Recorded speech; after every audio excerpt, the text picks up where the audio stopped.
Welcome to Booze, Desserts, Smoke&Meats. I'm one of your hosts, the Meat Viking. I'm a wonderful host.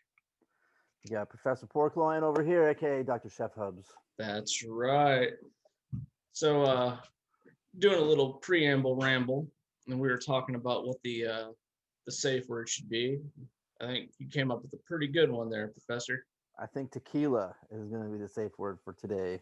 Mm-hmm. So anything goes wrong, we got to scream out tequila. And also I think just generally speaking, in my past experience, tequila is always a safe word because that's when you know you've gone too far. When somebody starts yelling tequila in your group of friends, it's time to go home. Let's bring out the shots. At that point, your moral decisions have already gone out the window. You might want to call it a night while you're still ahead. So, what you got in your glass today there, bud? Today I'm just gonna go with the normal go-to, not Coke, but it's rum and Sprite. Okay. So a little different, but you can see the nice little bubbles just coming up through there. So it's looking pretty good and tastes pretty good. What about yourself? Well, I got a couple of questions about that drink first. Sure. Because rum and Sprite are two things that I wouldn't consider putting together unless I'm making like a mojito. Okay, well, spiced rum, obviously, and Coke is your good one, but mixing it up with doing Sprite or Sear Mist or even ginger ale, it gives it just a little bit of a different flavor. And then actually my favorite, and it's been now that it's around the holiday time, it's work too, but I usually drink it other times of the year as well, but you do some spiced rum and cranberry. Okay. So it's not as much sugar when you're looking at what a can of Sprite or a can of Coke is, but man, it still tastes pretty good. So give that a shot next time you have some spiced rum. Okay. Go get yourself either some Sprite, ginger ale, or cranberry juice, and let me know what you think. All right. Yeah, I'll have to give that a shot. But in my my cup, I had an extremely long weekend with getting recording out, the old story time episode that would have been released last week. I had family in town, and so Thursday night and Friday morning, I pulled a 24-hour shift just due to some things that had to happen and needed done. I needed to be awake for 24 hours. Oof. Ended up sleeping 3 hours on Friday. And so I've been essentially just running off of coffee, and I was about to crash and nap before this episode. And I was like, all right, I need me a little pick me up. It's what can I do? And I decided to go with a White Russian, but actually adding coffee liqueur, chocolate vodka, and heavy cream. Oh, all right. Yeah, so it's almost like a Bailey's Irish cream when it's all mixed together like that. That sounds pretty good. Yeah, it's getting the job done right now. That's all that matters, right? Yeah. That's funny. But one of the things that I was able to actually do today, it's something that the professor and I have talked about in a while, and that we feel there hasn't been quite enough talk about smoke in these episodes. So we're going to segue into something that we're spitballing here called the Smoke Shack. I'm an avid pipe and cigar smoker from time to time. And a couple of weeks ago, through one of my subscription services I'm part of, they had the option to get a cigar box from a company called Good Cigar Company. And in that box, they had 6 sample cigars, and I tried one today. And it is a Village Cellular, Cuellar, Connecticut Cream. And that was my morning smoke. Had that while I was having some coffee. All right, so let's dive into this one then. So how did it taste? How did it burn? I mean, give me the details on this cigar. Well, if you guys can see here, that company also gave me a little journal to where I could go through, talk about it, and kind of give it a score of how I tasted, right? And I was Googling to see how it kind of like rated overall, how my palate went versus how people who have reviewed it went. Um, and so essentially, out of your scores, I gave the cigar a 92 out of 100 because it was a good cigar. The company says it gives off notes of cashews, coffee with cream, and a nudge of spice, offering inviting aromas, forming a mellow to medium-bodied finish. I would 100% agree. You tasted that as it was burning then? You tasted some... So when I first got it, and in this journal, you can kind of see on, I believe it's this side, there's parts of the cigar where it's like, what flavor did you taste the most here? It's divided into third sections. So when I lit it, that's when I got the notes of like the coffee and the cream. And then I kind of got in the middle of that cigar, I started getting that earthy feel. And on that last third is when I got that nut feel.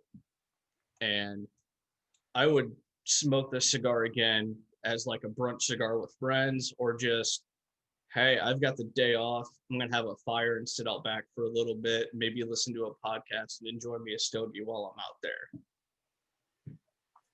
So how did it burn then? Did it burn even? Was it tightly rolled? I mean, these are the questions that I would be asking if I was going to get a cigar. On this, in this booklet, construction, I gave it a 9 out of 10.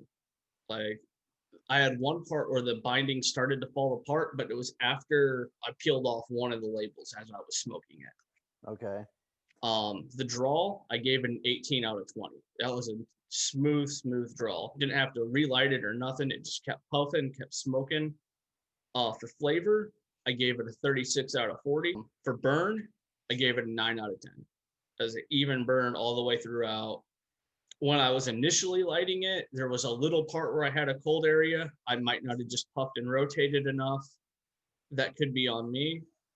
And for impression, I gave the cigar a 20 out of 20. This is something I would recommend to anybody. All right. So what was the end like? Did it have a torpedo? Like, how did you snip it? Did you... I just got a cigar cutter and just snipped it. Okay. If I were to do it again, I'd like to try it through a hole punch, but I couldn't find my punch this morning. All right. Yeah, I mean, a hole punch to me feels like you get a better draw, because then you don't have to rotate so much when you're smoking it. Yeah. Well, there is, I forget the brand off the top of my head, but the cigar's in the shape of a square, or sorry, rectangle. Okay, I haven't seen those before. Yeah, they're super good. I think Rocky Patel makes them. It's either Rocky Patel or Drew Estate, and they're like mint coffee flavored. And I use a hole punch on those, and those, you know, once that thing's lit, as long as you're puffing every minute or so, you know, you could have a conversation. That thing ain't going nowhere. That thing's good.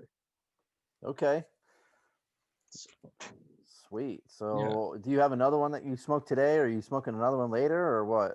I'm going to smoke another one probably next Sunday, just because of how my day offs are going to be. And then we can talk about that one and review it then. Well, I've got two right here since you're just talking about it. My mother-in-law wound up giving me these a couple weeks back. Okay. So this one is a Kentucky Fire Cured. Ooh. It's called Fat Molly. Mm-hmm. So that one looks pretty, I don't know if you can really see that there. Kentucky Cured. Yep. So Fat Molly going that way. Nice. So I might give that one a shot later on. And then this one, I think this one is probably better. I can't wait to smoke this one. It's called Fat Bottom Betty. Oh, yeah. So you can see right there, it's got the little, let's see, turn it this way, see if you can see that. So Betty is the skull, the what is it, the sugar skull, right? Yeah, sugar skull. So Deadwood Tobacco Company and Fat Bottom Betty. Apparently, this is a bestseller for this company. So I don't know which ones these taste like or what they're supposed to be, but I would think that the Fat Bottom Betty is going to be a good smoke. So maybe I'll report back on that one for next week and yeah, I would. see what we got. Maybe do a little bit more of the smoke at that point. I'd be down for that. Well, we know that this isn't a paid advertisement for the company that you're just repping there. No. But maybe one day they'll look into this and say, "Hey, we'll give you some more cigars if you just give us some more playtime." Who knows? Hey, I'd be down for that. Yeah, I'd be down to try some of these things and any other things actually. So if there's other companies that may have been watching this and listening in, if you just want us to review some of your stuff, go ahead and send it to us so that we can give you a little bit of some playtime and we can, talk more about whatever your product is. Exactly. So yeah, foodies, let us know. What do you guys think of the initial idea of the smoke shack? So we'd like to hear what those of you who do smoke, maybe what do you go to for your cigar or pipe tobacco or whatever it may be. Yeah, I don't know. My for a while there, my go-to cigar was those little cigarillos, man. Okay. The Havana something, I think is what it was called. They had nice vanilla flavored ones, and they had all these different flavors. And I always loved the vanillas, and they were little short ones. They're only like yay big, so I mean you can burn through it within like 25 minutes. But I know that other ones that I have gone to are the Arturo Fuentes. I mean, those are pretty much the ones that I would, maybe the Romeo y Julieta. So there's definitely a couple that I love to smoke or at least go to. So your Kentucky Fire Cured, okay, is actually by Drew Estate, I believe. It doesn't say. Subculture Studios. That's what I got. Fat Molly. Yeah, it's a Drew Estate. Okay. What about Fat Bottom Betty? Fat Bottom Betty, I'm not seeing on here. No.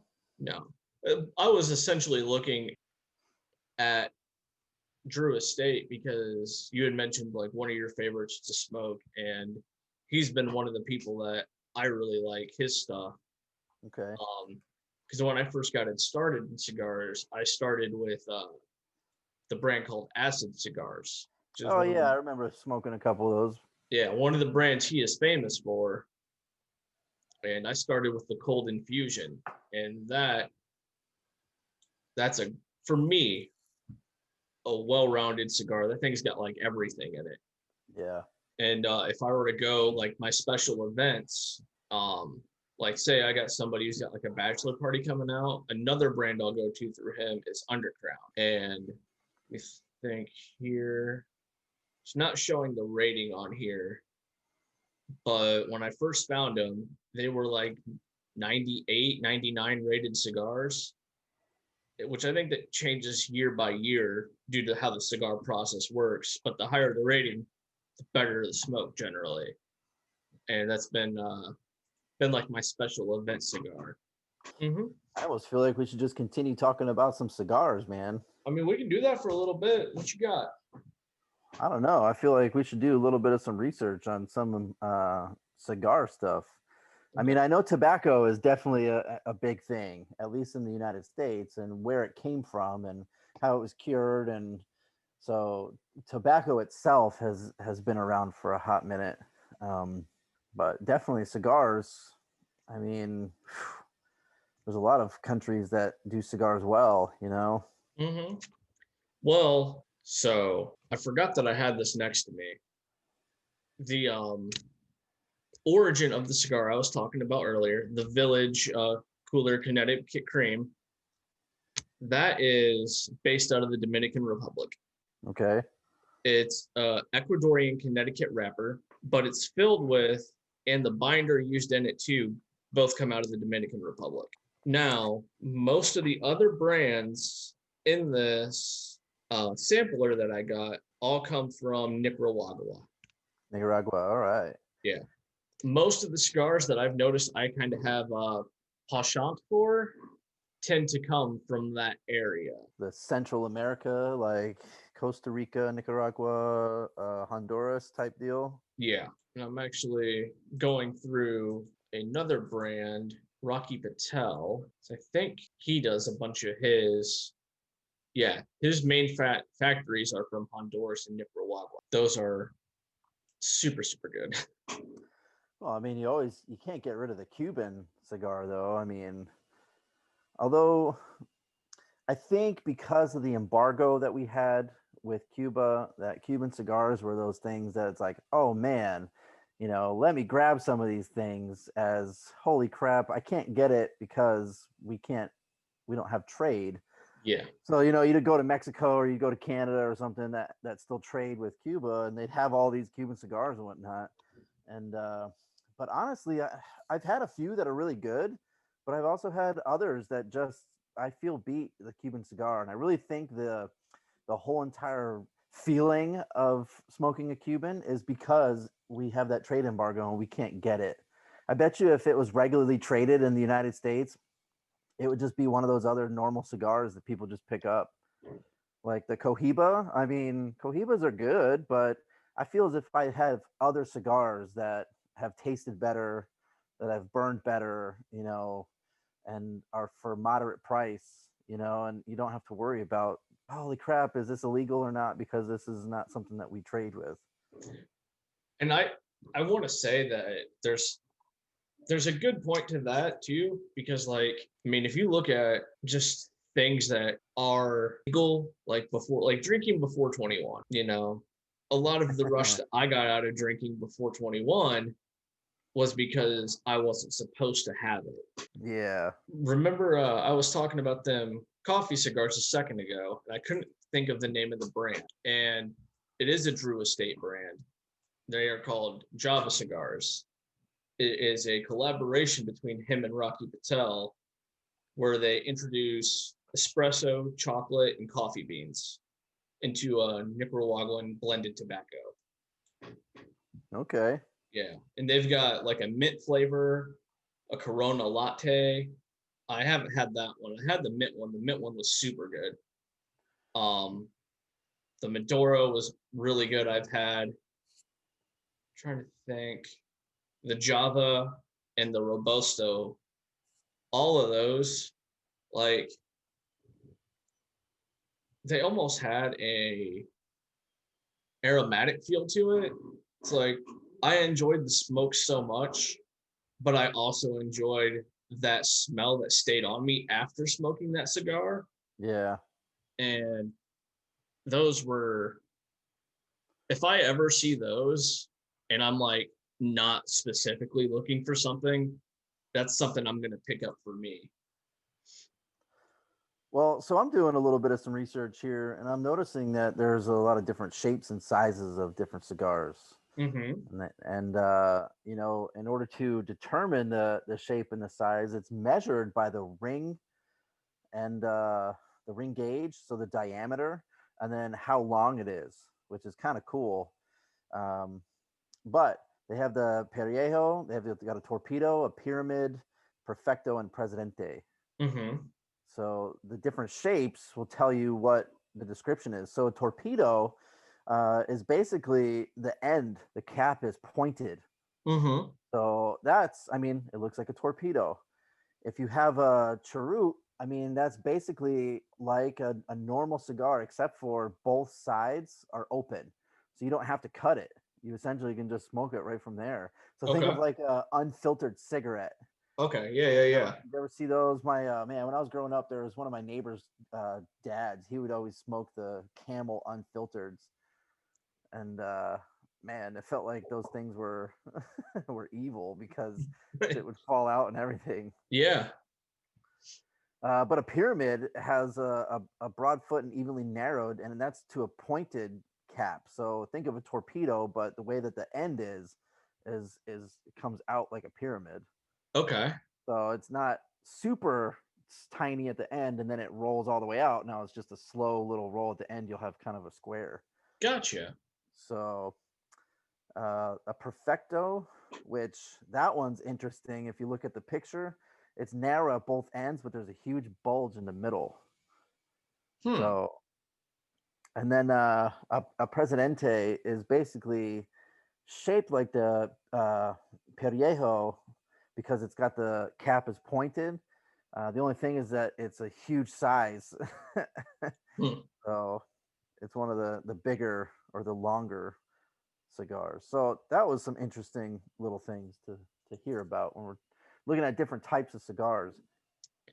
Well, while I got this, let me pull this up on this computer, because I don't think we covered how this one is wrapped. I don't know. I always like the little cigars. Yeah, Those are the cigarillos. They make these Java in cigarillo form, and you can do they from this website. I gotta look up whatever I used to smoke before. Oh, there it is. It's the Tatianas. You ever seen those? They have a bunch of different flavors, but the vanilla was the one that always was a good one, you know. Mm-hmm. There you go. Yeah, you see how that's it's not capped, it's not rounded. It's essentially a rectangle cigar. Yeah, it looks like a brick. Yeah. And that's the one that I like to use that hole punch for, to smoke that. Okay. So, because you just like it's almost like perfect size. You just put the punch right in the middle there, and yeah. Huh. Interesting. Yeah. So with your cutter, do you have a guillotine? You have the little one that Yep. snips. Guillotine yeah, so do I. I like those. I think they're pretty easy to work and give usually a pretty good end to smoke from. Now, do you have a humidor that you put your stuff in? Do you have a bigger one, or do you have just kind of like a little cigar box one, or do you have one of those travel ones? So this right here, apparently, that I got in that box as well, is a humidor light. You can put like 6 cigars in here to keep them good for up to a year, provided you got the packet in there. All right, so you have a little travel one then. Yeah, but I also have, that was gifted to me, I think as a birthday present a long time ago, an old ammo can for 50 caliber ammo. Yeah. That was made to be a humidor. And so that's my big one. And I think that holds 50 to 75 cigars. So it's good size. Damn, okay. Yeah. How much you got in that bad boy now?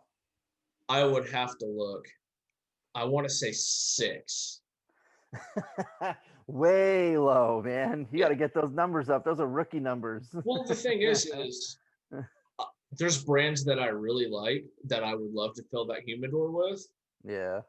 But also, anytime I buy a cigar, I'm only buying 1 or 2 every 3 or 4 months, and then I'll throw them in there. True. And then like it's a mix of, hey, I'm too busy to sit down for an hour or 2 and enjoy me a good cigar by myself when I don't have anybody who smokes to have a conversation with. True.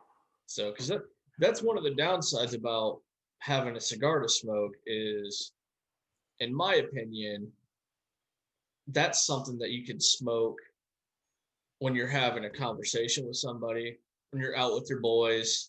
Like there's times I'll smoke one while I'm out mowing the lawn or doing yard work, but also like then my cigar might go out. I might not get my full enjoyment out of it. Whereas if I'm in a social situation where it's acceptable to have cigars, I prefer that situation. I'm just not in that situation all the time. I don't know how you can smoke a cigar while you're mowing the lawn or something. I about died when I try to do shit like that. If I die because I'm smoking a cigar while I'm mowing the lawn, then that's a good way to go, in my opinion. And so I went out there and I pulled on the old shorty shorts from, good old PT shorts. I pulled on some like American flag, damn near knee-high socks. And I was out there fucking shirtless, smoking a cigar, mowing the lawn, and I had a tomahawk, and I was cutting down a fucking tree in the backyard with it. That's funny. Yeah. So I'm looking up some different cigars. What you got? What the top 25 was for 2018. Okay. And I wonder if I can get, no, they got 2019. Let's see what they got for 2019. Now, this is according to cigaraficionado.com. Mm-hmm. And they have the Aging Room Cuatro, which is from Nicaragua, as the number one, Okay. and it's a torpedo, and it's got a 52 ring gauge, 6 inch. It's 10.95. So the rating Okay. was 96.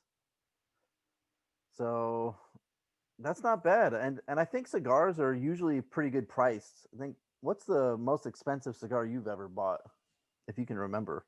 I want to say it's between $20 and $30. So Because what's funny is that the Cohiba, we're kind of talking about Cubans and whatnot. It's number 4. The Cohiba Robusto is rank 4, and it's 34 pounds. So in the US, it's probably closer to like $40, something like that. Yep. Maybe my assumption earlier about how Cohibas are, just because of the trade embargo. But there's a couple Fuentes. I like those. So the cigar that I'm thinking of is a Rocky Patel cigar.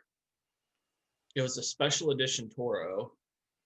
It has won Cigar and Spirits Top 20 Cigars of the Year, number 1 in 2018. In 2016, it was number 9, and it's been over 90 rating for quite a few years. Its average rating stands at 95. Okay. And I'm trying to figure out what the price is on it right now. I think for me, my most expensive one, I think it was like 30 something bucks, and I was in New Orleans. And I just asked the guy, I said, hey, what's a decently priced one that's pretty good? And fired it right up. So couldn't even tell you what the cigar was, but I just remember being at one of those cigar shops, and I think it was 30 something bucks. And then they had a bar in there too, which is super cool, because then I could sit there and just drink some bourbon or drink some stuff while I was smoking. So it looks like I can't order the cigars directly from his website. So I might have to go to an offshoot. Now, have you paired, while you're looking at that, think about it. Have you paired cigars with bourbon before, or whiskey? And what do you think on that? Do you smoke stuff with whiskey or bourbon? Yeah. Yeah, I do. So what's let's say the one that you smoked today, what would you pair that with? The one that I smoked today, I would probably pair that with like a coffee infused whiskey. Okay. Now if I were to smoke, say like an acid cigar, like the cold infusion, I would pair that with a whiskey sour. So interesting. I can't find exact prices right now, it appears. Yeah, that's all right. Yeah. Because like most of them are box of 5, pack of 20. So when you buy in that kind of bulk, you get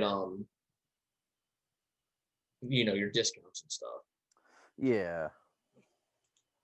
So, but I know like the average amount that I'm comfortable spending on a cigar, anywhere between like $6 to $15. That's about like my normal comfortable range. Yeah, I'd be okay with that. I might even bump it up to 20 if it's like a special occasion or something like that. Well, if it's a brand that I'm not familiar with, I'll try and go for like one of the lower end ones.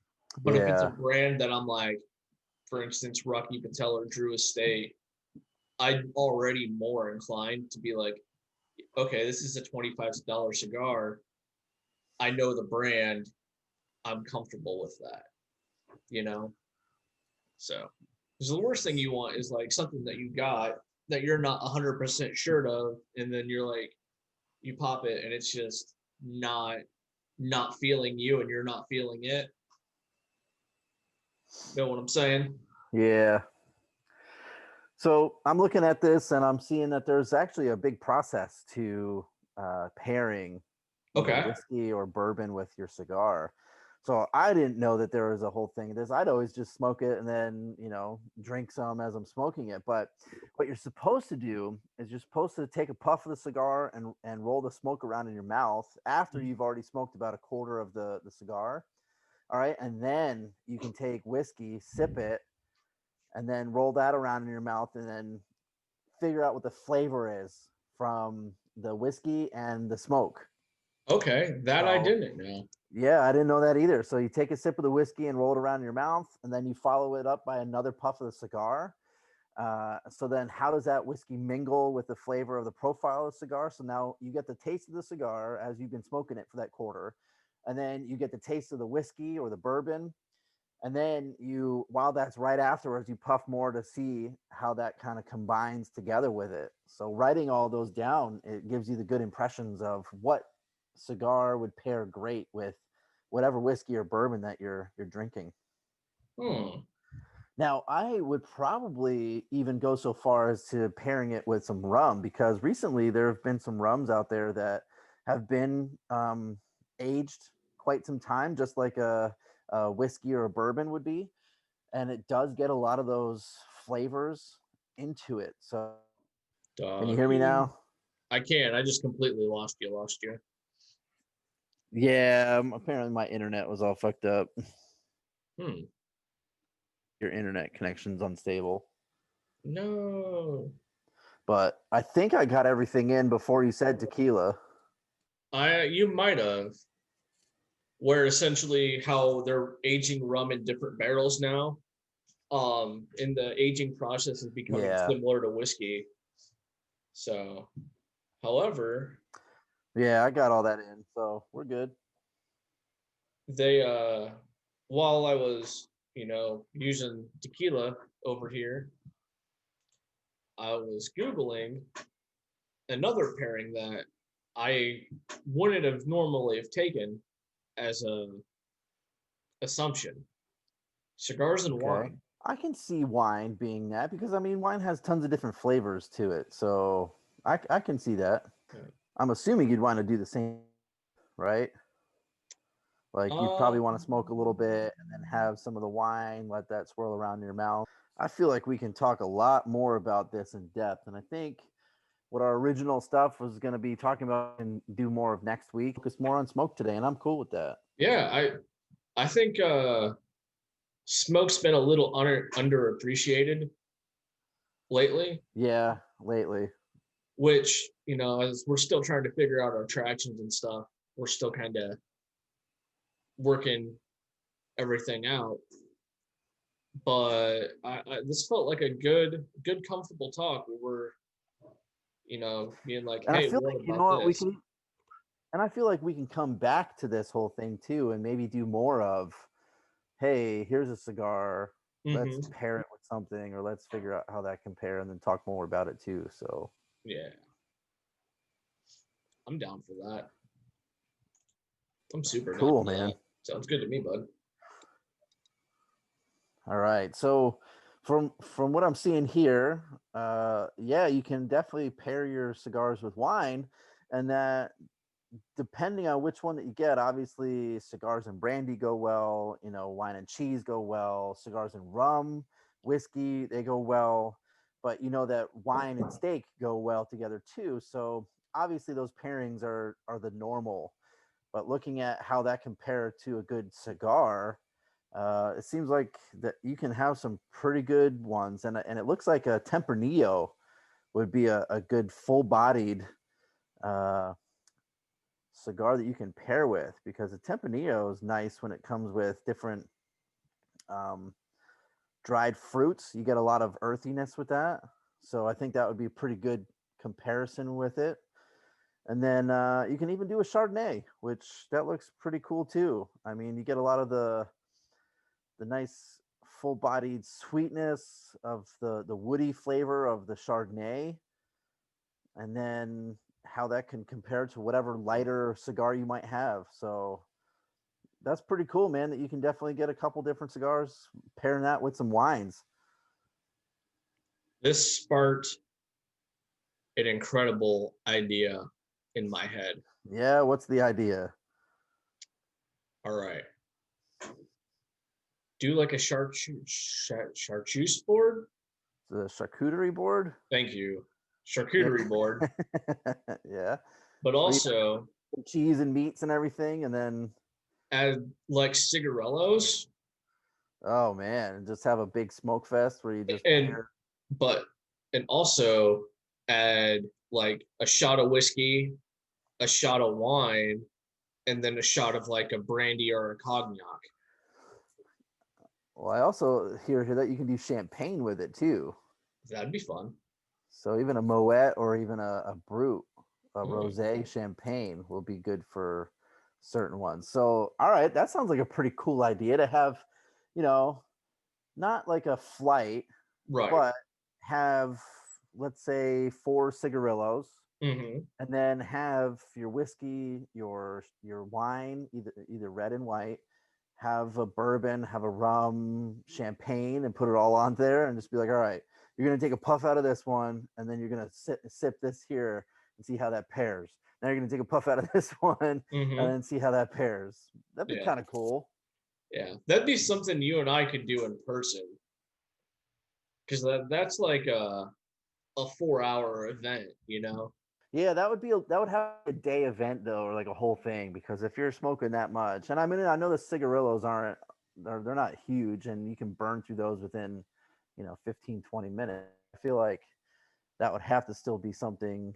It would be a day event. Yeah, that's like a poker night with the boys that you ain't seen in like 3 years kind of thing. Yeah. But I do have a friend that also smokes cigars down here, so I wonder if she would be interested in at least trying to pair something with a cigar. May there be a wine or a beer. I'm sure you could probably do beer too. I didn't notice that, but I would think probably a stout or something would be a good beer to pair a cigar with. I can see Or it. maybe like a hazy IPA or something. I mean, don't get me wrong. I love the patriotic image of somebody drinking a Budweiser and smoking a Cuban cigar, but also like have some class for your taste buds. Yeah. Yeah, I don't know if that would really go super well. Right. Drinking a Budweiser and smoking a cigar. Yeah. But like they've came so far in like craft beers now that I could see it being a decent pairing. Yeah, I mean, we can do a whole thing on craft beer later on too, because there was one that I had recently that was called a blueberry cobbler. Ooh. And it literally tasted like blueberry cobbler, man. It was drinking just a pie. It was so good, and it was high in content too. I think it was like 8.5 or 9%. So, but yeah, I think you could easily pair a cigar with some of these craft brews, man. Mm-hmm. You'll have to hit up that friend and get some ideas from them about pairings. Yeah, I think I will. I think I'll after we're done, I'll send this person a message and be like, "Hey, next time you smoke a cigar, let me know, and then I'll see what we can do with either a bourbon or a rum or wine or something like that." Yeah, buddy. So cool, man. Well, you got anything else for the smoke portion of this? You might have to come up with a different title now. Yeah, I mean, like it was originally supposed to be like a smoke interlude, not a smoke episode, but I'm glad it went this way. So yeah, I'm glad it went this way too. It was pretty good to start talking about some of that stuff. Yeah. So let us know, fellow foodies, if you got any ideas on what to call this little segue here, whether it stay as the smoke shack or like,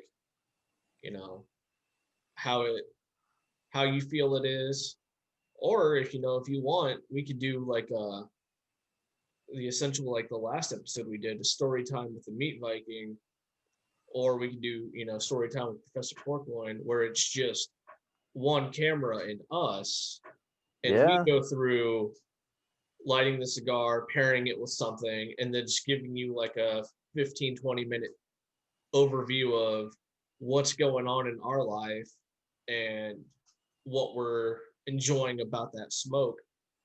Let us know. Sounds good, man. All right. I think we're going to call this episode here. I teased about us potentially talking about sausage versus kielbasa versus bratwurst That's going to be last next week. but we're going to do that next week because of how this just flew. We didn't want to interrupt that. So, yeah. But fellow foodies, I've been the Meat Viking. This is Professor Pork-Loin, aka Dr. Chef Hubs. All right. Thank you all for watching. Peace. Later.